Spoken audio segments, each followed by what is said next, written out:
Now, the closure of 13 schools following the kidnap of 140 students and a string of armed attacks on schools in Kaduna State in northern Nigeria have had both security experts and educationists in the country seeing these acts as a threat that could permanently damage children's education in the northern part of Nigeria. News Central's Omolola Ololade has been following this story and compiled this report. The recent wave of kidnappings continues to worsen the education crisis in northern Nigeria, a region with an incredibly high rate of out-of-school children. This has been a massive disruption to gains that have recorded in years past and now made worse by last year's restrictions imposed due to COVID. With the most recent kidnapping of 140 students in Kaduna State, security experts are of the opinion that bandits no kidnapping students guarantee publicity and government involvement in negotiations, which could translate to a huge amount of money in ransom payment.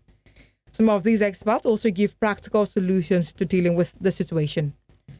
The kidnap for ransom industry is more lucrative than legal activity. The average young man in the north who puts kola nut on his head and sells that kola nut, in a year, the profit is likely to may not be more than 25,000 naira.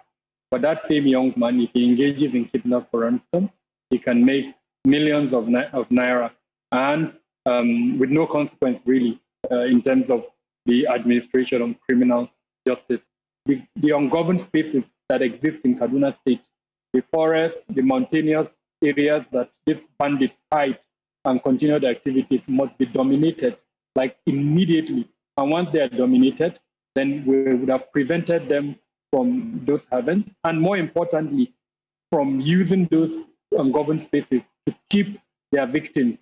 On the implication of these abductions on children's education, particularly in northern Nigeria, academicians say the spate of attacks on schools in the northwest is a double assault on the region. You can't keep them closed indefinitely. They must learn.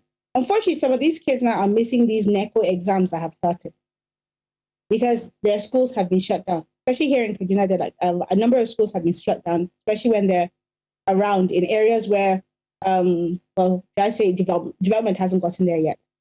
So what do you do? Shut down, maybe as a temporary measure, but it cannot be a long-term solution. So what happens is that you have more children now becoming out of school.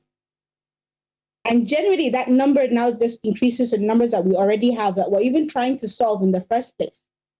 Although bandits have made a devastating effect on education across northern Nigeria, stakeholders involved must continue to try to fix the problem against all odds, so the probability of having children with bleak future becomes even lesser.